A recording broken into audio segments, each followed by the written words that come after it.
Que boa noite a todos. Opa, deixa eu pegar aqui, né? Boa noite a todos. Que a bênção, a paz de Jesus envolva cada um de nós, trazendo entendimento e compreensão da sua palavra.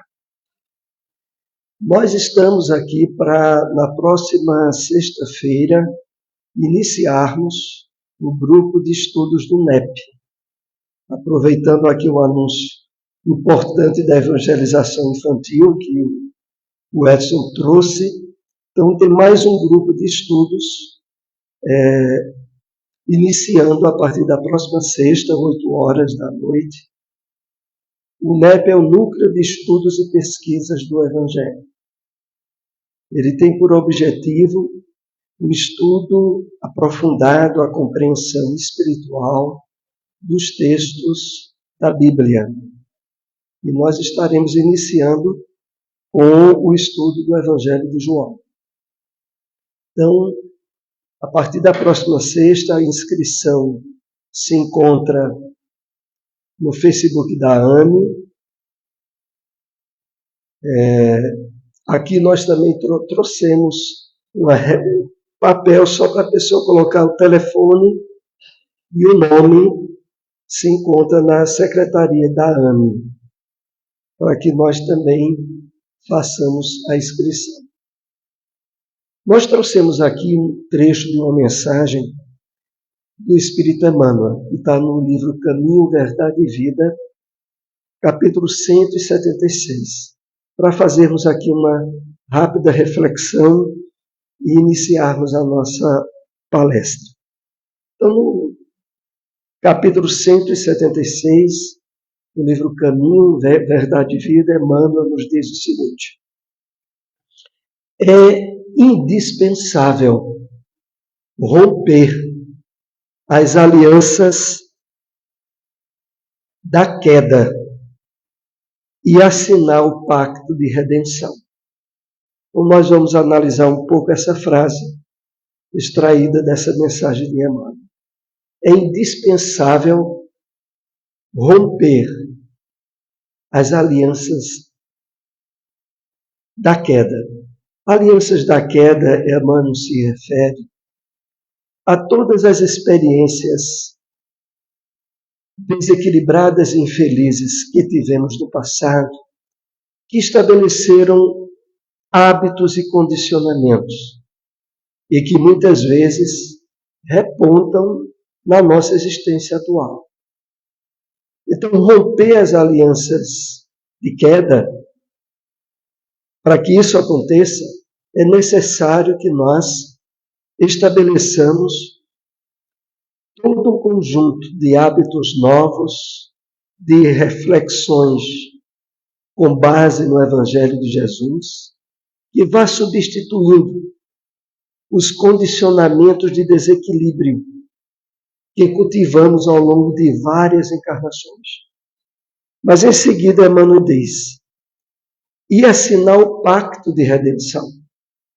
Justamente o pacto de redenção é a vivência do Evangelho, dos ensinamentos de Jesus. Na medida em que nós nos esforçamos diariamente nesse trabalho de ressignificação de valores, de criação de novos hábitos mentais e emocionais, nós estaremos assinando o pacto de redenção, que significa libertação, de realmente sairmos de todo um condicionamento infeliz que nos acompanhou ao longo de diversas encarnações. Então, nós vamos hoje compartilhar observações do livro Nos Domínios da Mediunidade. No mês atrás, em janeiro, nós comentamos sobre o Evangelho no Lar e saímos um pouco do livro Nos Domínios da Mediunidade. Hoje retomamos o capítulo 18, que tem o título Apontamentos à Margem. é apontamentos à margem da mediunidade. Observações que o instrutor espiritual Aulus, de André Luiz, estabelece com ele e André Luiz traz para nós nesta obra. Então, são observações muito importantes em torno da mediunidade e que nós aqui iremos tentar refletir um pouco em cima delas. Logo no início do capítulo 18, André escreve para nós o seguinte: Dona Ambrosina continuava psicografando várias mensagens endereçadas aos presentes, as pessoas que estavam ali reunidas. Realmente, ainda existem no Brasil algumas instituições espíritas ou eventos que possibilitam a determinados médiuns que têm um nível de desenvolvimento, de aptidão na psicografia para receber mensagens mediúnicas de pessoas presentes. Aliás, de espíritos presentes, muitas vezes associados àqueles que estão assistindo uma palestra, estão ali naquele evento, na casa espírita. Aqui em Caruaru mesmo, anualmente, nos últimos anos, a SEEC, a Sociedade de Estudos Espíritas, tem trazido um médium chamado Newton Souza. E esse ano, provavelmente, o evento ocorrerá normalmente no mês de outubro, e esse evento se dá mais ou menos o que a gente está lendo aqui no livro Nos Domínios da Mediunidade. A presença de um médium que se habilita a receber mensagens dos espíritos desencarnados. Esse trabalho, no Brasil, teve o seu início com Francisco Cândido Xavier. Em 1900, nós assinalamos aqui,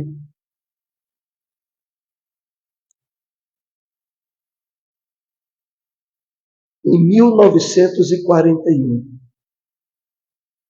Chico recebe uma carta consoladora de Arthur Joviano. Arthur Joviano houvera sido em Minas um professor conhecido, autor de várias obras, e que no ano de 1934 houvera desencarnado. Só que um dos seus filhos, Rômulo Joviano, era o chefe do setor de trabalho de Francisco Cândido Xavier, lá na chamada Fazenda Modelo, em Minas. E Chico recebe uma carta do seu pai, do Rômulo, que já estava no plano espiritual há cerca de 6 anos.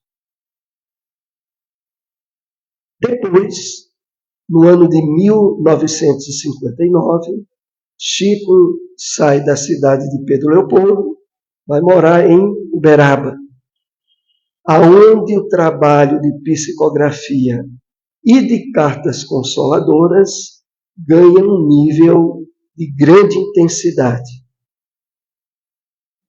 Nós entendemos até como providencial a saída de Chico lá de Pedro Leopoldo, que era pertinho de Belo Horizonte, cerca de 60 quilômetros, para Uberaba, que fica distante mais de 500 quilômetros de Belo Horizonte.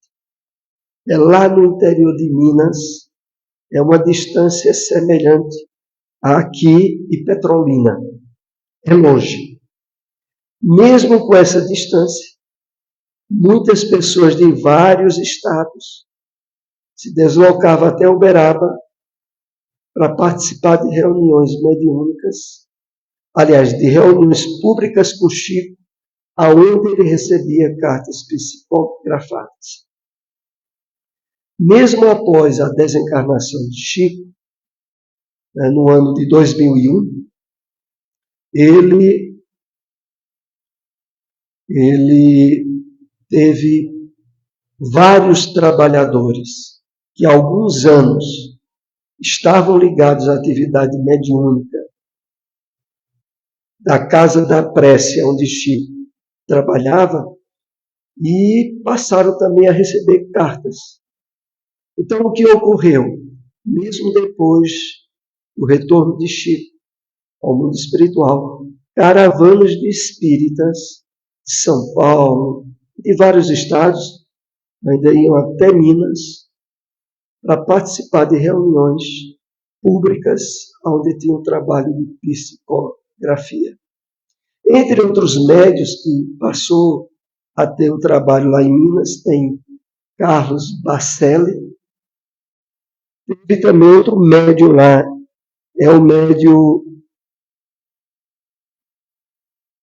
Celso Almeida, que também recebeu durante algum tempo cartas psicografadas. Atualmente, eu soube que no mês de abril estará em Recife uma médium relativamente conhecida no movimento espírita chamada Mara Rocha, que também recebe cartas psicografadas em reunião pública. Ela vai estar em Recife no mês de abril. Mas aqui o livro, nos domínios da mediunidade, se refere a Dona Ambrosina e a esse trabalho que estava sendo realizado lá. Em seguida, é destacado para nós o seguinte: havia um trabalho do médium na mesa, Dona Ambrosina, e havia um palestrante que, durante as palestras, ela estava recebendo lá as cartas. É como também acontece aqui em Caruaru, quando esse médium Newton Souza esteve. E, geralmente, esse trabalho ele se dá assim: tem um médium recebendo as cartas e tem um palestrante fazendo as palestras. Isso aconteceu até comigo quando eu estive em Uberaba, no ano de 2011. Também um trabalho semelhante a esse. Então, vejamos bem. E aí o livro diz assim: um dos oradores, sob a influência benigna da espiritualidade, salientava a necessidade de conformação com as leis divinas, para que a nossa casa mental se refaça, se fortaleça. Vamos analisar um pouco essa questão. À medida que nós vamos conhecendo a doutrina espírita, aprendendo sobre a realidade do mundo espiritual, nós sabemos, por estar no mundo de provas e expiações, que mais cedo ou mais tarde nós passamos por provas necessárias para o nosso crescimento espiritual. As provas vão desde perdas materiais grandes, a desencarnação de entes queridos, as situações de determinadas doenças graves, estão todas inseridas nesse campo de provas. Mas aqui o palestrante, inspirado, ele diz assim: ele salientava a necessidade de conformação com as leis divinas. Porque para nós espíritas, o entendimento, quando estudamos livros como o de André Luiz, porque aqui sempre é bom nós salientarmos.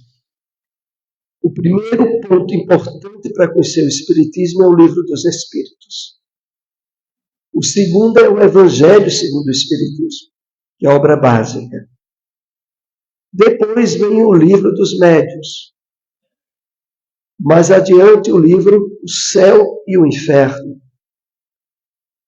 E por último o livro A Gênese.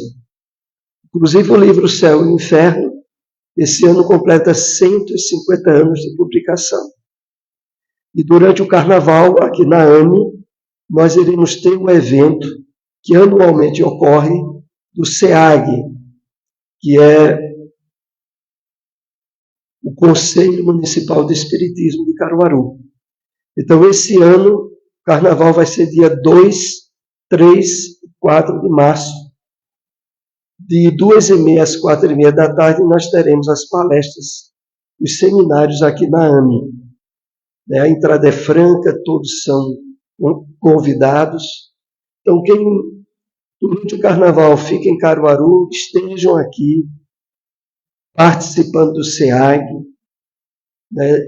Normalmente as casas espíritas não têm reuniões públicas durante o carnaval. Então esse evento preenche um espaço muito importante para estarmos com o pensamento em sintonia com o alto. Nesse período que é de muita conturbação, no plano físico e no plano espiritual. Então, voltando aqui, a questão da conformidade com as leis divinas. Então, nós vamos aprendendo que, olha, as provas, as dificuldades e sofrimentos necessários nós iremos passar. E isso engloba a perda de entes queridos. É por isso que, muitas vezes, esses eventos de cartas psicografadas veem uma quantidade bem maior de pessoas na reunião, pessoas que muitas vezes nem conheciam nada do Espiritismo, mas tomam conhecimento que haveria carta, teve a morte de um familiar, aí vem para tentar receber uma carta. Mas nós estamos estudando, ampliando o conhecimento sobre o mundo espiritual, nós sabemos que não há perda real de entes queridos. De que, na verdade, os laços de amor e de afeto verdadeiros continuam no plano espiritual. E de que, normalmente, a presença de entes queridos, através da intuição, do pensamento, quando nós vamos dormir através do desdobramento, tornam-se momentos possíveis dentro das possibilidades, tanto nossas quanto dos entes queridos que partiram. Dizemos assim nossas porque, por exemplo, quando nós estamos envolvidos em questões materiais, quando as preocupações do dia a dia nos geram aquele nível de inquietude, de estar ansioso para resolver questões materiais, a gente fica bloqueado em termos intuitivos e de inspiração ao contato com os espíritos do bem. E a vibração mais elevada, uma vibração que está fora do campo material, a gente envolvido nas coisas aqui da Terra, a gente fica fechado. Então, para que os espíritos do outro lado, que estão numa situação equilibrada, quer sejam familiares dessa vida ou de vidas anteriores, para que eles possam ter certos pontos de contato conosco, é preciso encontrar em nós sintonia. E muitas vezes essa sintonia, claro, vem quando nós estabelecemos momentos de meditação, de prece, de estudos espíritas, onde os objetivos do reino dos céus estão tendo prioridade para nós, ali a gente fica mais viável de receber, de ter contactos psíquicos, mesmo sem ser médio ostensivo. que aqui é importante lembrar, né? Todos nós somos médios. Aqueles que têm a ostensividade, que é um contato médium mais expressivo, que é no campo da escrever cartas, psicografia, falar sobre uma psicofonia. A quantidade é menor de pessoas que têm a mediunidade ostensiva, mas a mediunidade para o campo da intuição e da inspiração todos nós temos. Então, nós sabemos, pelo conhecimento espírita, que é possível mantermos esse nível de contato psíquico sem precisar exatamente de receber uma carta psicografada. Que, aliás, como dissemos, vai depender não só de nós, mas dos espíritos que vão se comunicar. Não depende só do médico. Precisa esses fatores estarem em conjunto. E por isso, o palestrante aqui disse assim: a necessidade de conformação com as leis divinas. De entender, todos nós estamos aqui na terra de passagem. Como já dizia o apóstolo Paulo, somos peregrinos e forasteiros, em passagem por um país ingrato. Por isso precisamos estar em sintonia com a vida maior. Quando a gente fala de países ingratos, a gente se lembra logo dos nossos irmãos que estavam nos Estados Unidos, né? Que está havendo assim todo um banimento desse pessoal. Mas o conceito de Paulo é bem atual para isso. Estamos de passagem por um país que não é o nosso. Nosso verdadeiro país é a realidade espiritual, o reino dos céus, apontado por Jesus. Então, mais adiante, nós separamos a seguinte parte, quando diz assim: alguns encarnados, algumas pessoas que estavam no salão durante o trabalho de psicografia, alguns encarnados jaziam impermeáveis e sonolentos, vampirizados por espíritos caprichosos. Vamos entender essa outra parte do que acontecia naquela reunião. Então, entre aqueles que estavam assistindo, haviam aqueles que estavam impermeáveis, fechados para o que o palestrante dizia, para o que estava sendo esclarecido ali. Entrava num ouvido, saía no outro, nem sequer entrava no ouvido. E outros se apresentavam sonolentos. Não é que estivessem dormindo, mas estavam naquele torpor. E isso é assinalado devido a obsessores caprichosos. E aqui é importante salientarmos esse aspecto, porque quando nós vemos para a casa espírita, com o pensamento de fato, em sintonia com os objetivos elevados da vida, nós já fazemos pelo pensamento uma espécie de seleção de sintonia. As questões de ordem material nós deixamos de lado, sobretudo porque as casas espíritas não prometem facilidades materiais a ninguém. Né? Aqui não é chamada indústria da fé, que existe. Então a pessoa vem para o centro espírita, normalmente, para receber esclarecimentos, ademoestações, né, às vezes, que é uma palavra amenizadora para repreensões, advertências e para, claro, dentro das possibilidades de merecimento, da misericórdia divina, receber ajuda, amparo espiritual, que poderá se refletir em termos de equilíbrio e de saúde física, mental, emocional.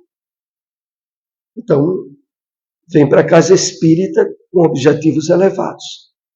Quando se faz isso, normalmente, há um campo magnético e vibratório nas instituições religiosas em geral e espíritas em particular. Esse campo de vibração é fomentado pelo tipo de atividades habituais que são feitas naquele espaço. É por isso que, como falamos aqui no mês passado, na casa espírita, na nossa casa, quando a gente faz evangelho no lar, na medida que se estabelece, começa a haver também um campo de proteção vibratória para a nossa casa, devido às vibrações emitidas pela prece, pela leitura elevada, pela troca e diálogo em cima do Evangelho do Cristo, muito mais ainda na instituição espírita. Então, esses espíritos, eles não eram os que estavam em sintonia com aqueles que estavam sonolentos. E onde é que estavam esses espíritos?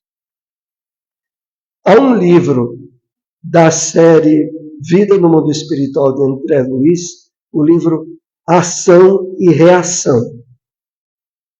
Inclusive, nós notamos, tem várias obras de André Luiz aí, na livraria da AME, esperando que vocês aí, alguns se decidam e comprem os livros, que são livros muito importantes.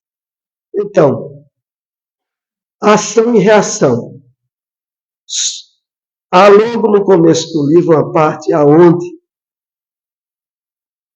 no ambiente de acolhimento e de paz, onde eram socorridos espíritos que estavam sofrendo, mas que são atendidos por benfeitores espirituais e levados para dentro de uma instituição de socorro, para ajuda. Mas, em determinado momento, certos espíritos que estavam sendo socorridos ali ficam agoniados e correm para fugir daquele ambiente que estava tratando eles. E ali é mostrado para nós que era o resultado de um nível de obsessão, de vampirização, aonde espíritos fora daquele ambiente sintonizavam pelo pensamento com aqueles que ali estavam e davam prosseguimento ao problema obsessivo. Então, a pessoa dentro da casa espírita, ela tem tudo para estar bem. Tem proteção, tem amparo espiritual. Mas, em determinados casos obsessivos, a pessoa mantém uma linha de frequência vibratória com aqueles espíritos lá fora, aí pode acontecer, como se deu aqui nesse capítulo Apontamentos à Margem, com pessoas que estavam assistindo a reunião de psicografia e estavam sonolentos, e estavam impermeáveis a receber a luz, a compreensão, o entendimento do que se falava ali durante a palestra. Então é necessário estarmos atentos a isso. Porque o que o Espiritismo deixa bem claro para nós é que os espíritos do bem querem nos ajudar, sempre. Mas o nível dessa ajuda depende de cada um de nós. Depende da parte do esforço que nos cabe. Eles respeitam demais o nosso livre-arbítrio. Não adianta a gente aparentemente estar na casa espírita quando a nossa mente, as nossas preocupações, a nossa atenção está fora. E aí não há como ser ajudado. Outro ponto que nós separamos é o que diz assim: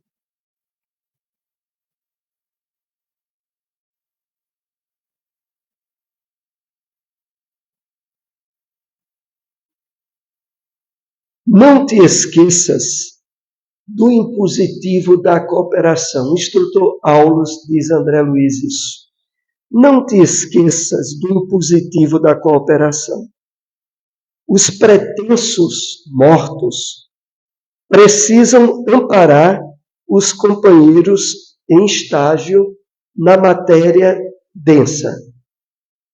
Vejam que particularidade interessante. Nós que estamos aqui no corpo físico, o instrutor Aulus diz que essa situação que nós nos encontramos é um estágio na matéria densa. A verdadeira natureza nossa não é a física, é a espiritual. E a gente deve se perceber no corpo como sendo uma vestimenta grosseira, uma matéria densa. Porque isso é a verdade. E mais adiante ele diz assim, ainda dentro dessa elucidação.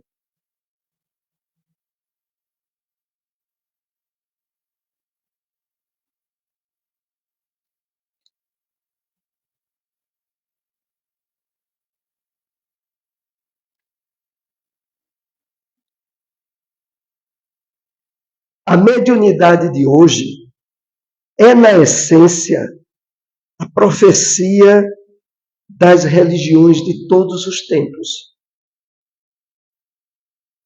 Aulus acrescenta, a mediunidade de hoje é uma concessão do Senhor à humanidade em geral, considerando a madureza do entendimento humano. Então, vamos analisar um pouco isso aqui. A mediunidade de hoje é, na essência, a profecia das religiões de todos os tempos. Porque quando nós lemos a Bíblia, o Antigo Testamento, sobretudo, é aonde se estende os profetas do povo de Israel. Os mais conhecidos, Daniel, Isaías, Ezequiel, Malaquias. Esses profetas, eles, na verdade, eram médiuns, ostensivos. Eles serviam de intermediários aos espíritos que conduziam o povo de Israel na busca da terra da promissão.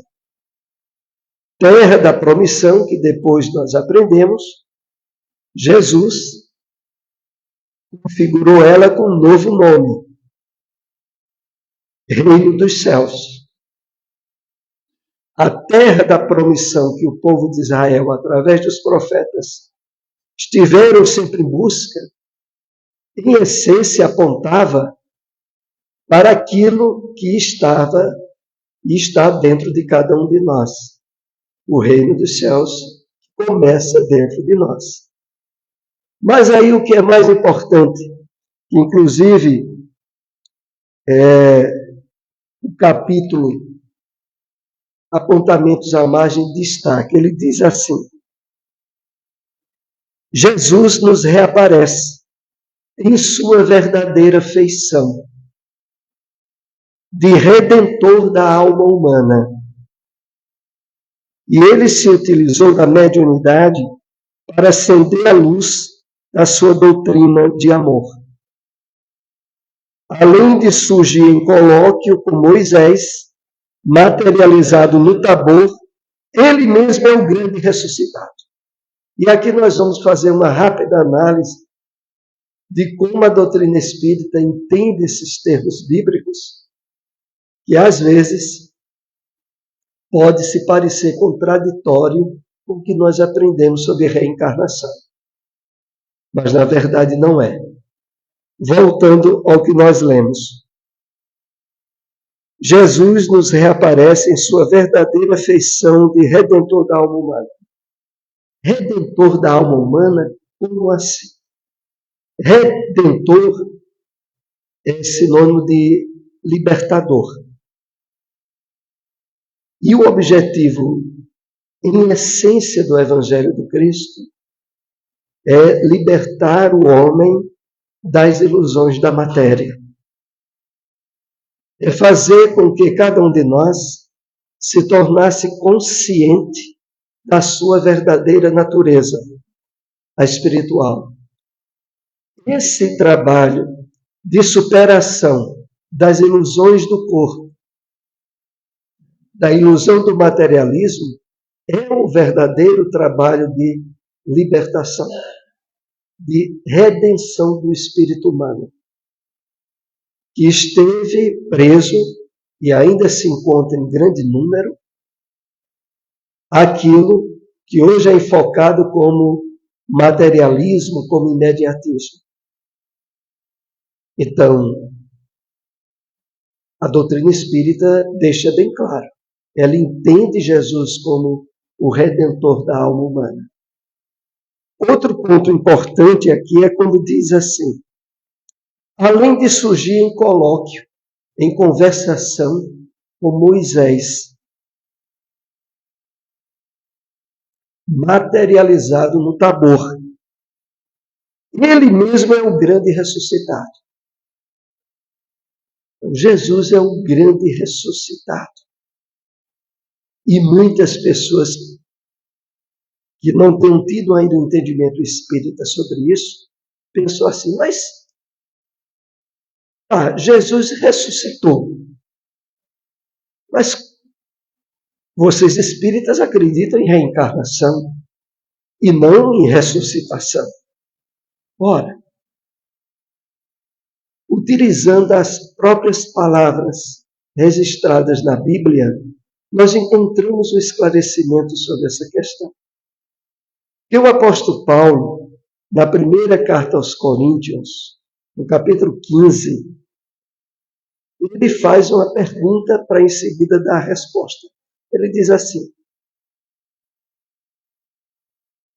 mas com que corpo ressuscitarão os mortos? Ele pergunta isso. Com que corpo ressuscitarão os mortos? E ele mesmo dá a resposta da primeira carta aos Coríntios, capítulo 15, versículo 44. E aí ele vai dizer assim: do mesmo modo que há corpo natural, há corpo espiritual. Se planta corpo material, ressuscita corpo espiritual. Então agora nós começamos a entender. O Espiritismo trabalha conosco o entendimento da necessidade da reencarnação, mas evidencia que cada um de nós, quando desencarna, jamais será a mesma pessoa. Há uma ressuscitação, mas em corpo espiritual, com que nós nos apresentamos no mundo dos espíritos. Não com o corpo físico, que nunca mais vai ser o mesmo a ser utilizado pelo espírito. Porque quando nós voltamos à Terra, na reencarnação, nós recebemos o corpo novo. O o prosseguimento do trabalho evolutivo, do progresso espiritual nosso, é no corpo novo. Não há a ressuscitação no corpo velho. A ressuscitação é no corpo espiritual.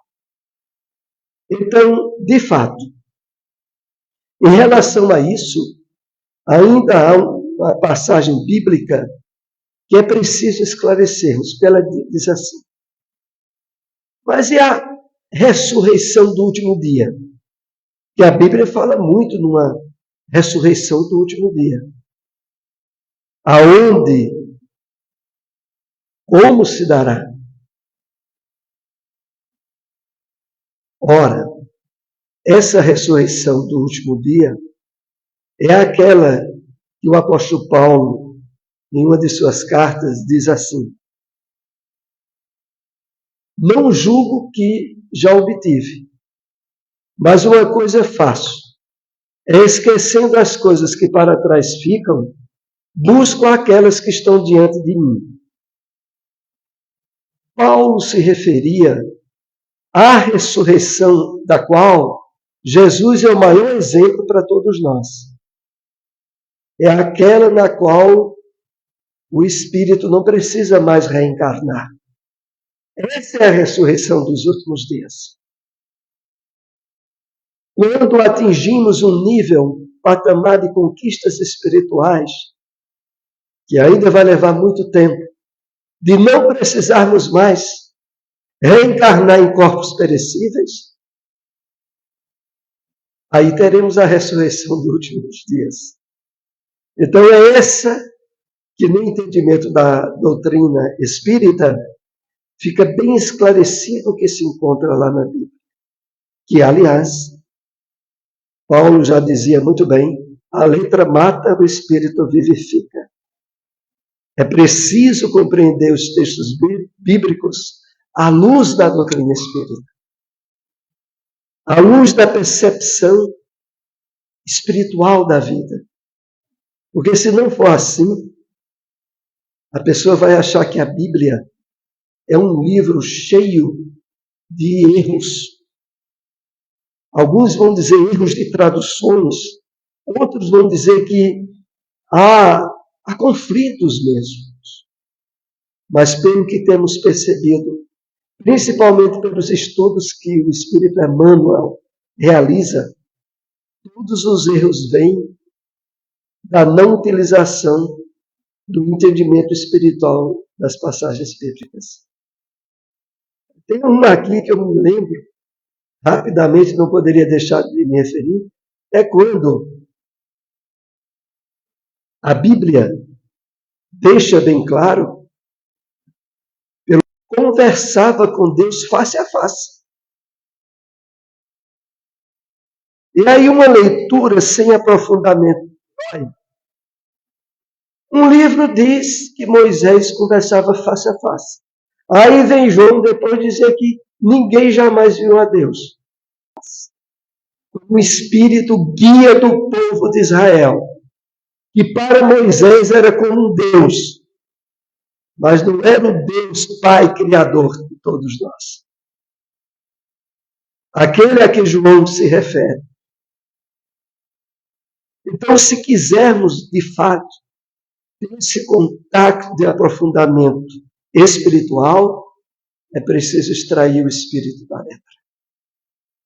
Então, é isso que nós percebemos nesse texto. Há ainda uma passagem rápida que queremos citar, quando nesse capítulo narra a presença de uma senhora. Era uma mãe cujo filho houvera cometido suicídio. E que ela estava naquela reunião pedindo que houvesse uma comunicação do seu filho através daquela médium. E ela dizia no íntimo dela: meu filho, se de fato existe vida depois da morte, me mande um recado, me mande uma carta, uma comunicação pela médium, E Aulus narra para nós, nessa obra, que, de fato, de repente, no meio de uma multidão, veio um espírito. O mais absoluto estado de deperecimento e de desequilíbrio era o filho daquela senhora. Mas ele não tinha condição nenhuma de se comunicar. Ele chega ali junto daquela senhora, ajoelha-se, dizendo: mãe, eu estou vivo, não me deixe.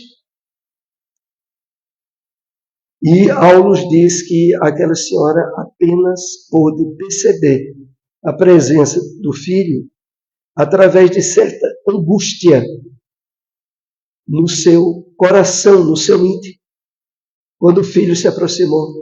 Que mais adiante tentaram ajudá-lo e Aulus vai aplicar passes de reconforto naquela senhora e vai aos poucos se reequilibrando.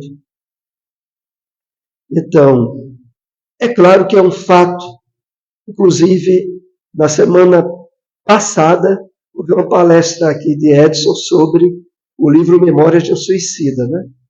Que é a obra mais importante de Ivone do Amaral Pereira.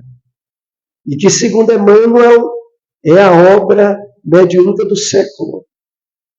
E que nós estimulamos muito a leitura. Não é porque é um livro que trate só de suicídio, não.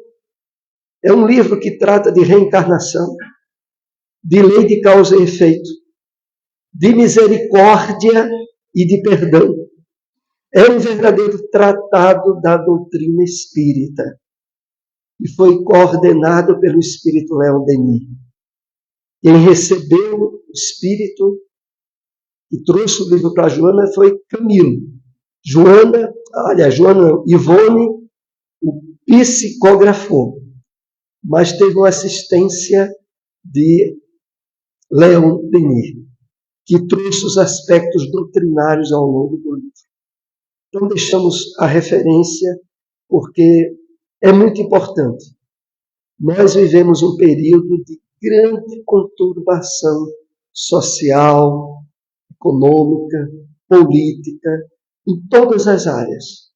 E mais do que nunca, nós precisamos nos adentrar no estudo, na leitura de obras espíritas, para conhecer o funcionamento das leis de Deus, para entender a nós mesmos, para perceber na situação reencarnado atual o que os espíritos podem nos dizer, nos intuir, na medida em que nós alargamos o conhecimento espírita em nós.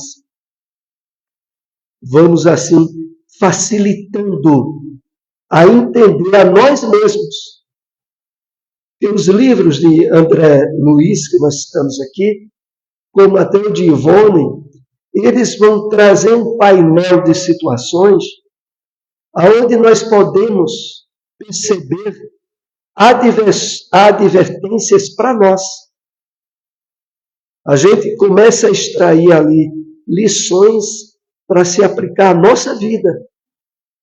Não são leituras apenas para enriquecimento mental, não. É para lição de vida e que a gente vai aproveitar. Então nós deixamos aqui também a recomendação da leitura dos livros de Ivone do Amaral Pereira e, sobretudo, do livro Memórias de um Suicida. E vamos aqui concluindo esses apontamentos que trouxemos do capítulo 18 do livro Nos Domínios da Mediunidade. Essa obra eu estive dando uma olhada, temporariamente está em falta aí na livraria, mas tem outros livros de André Luiz de importância semelhante e que nós podemos adquirir, ler, aprofundar o nosso conhecimento da doutrina. Que Jesus, que os amigos espirituais nos amparem e nos acompanhem de volta aos nossos lares com muita paz.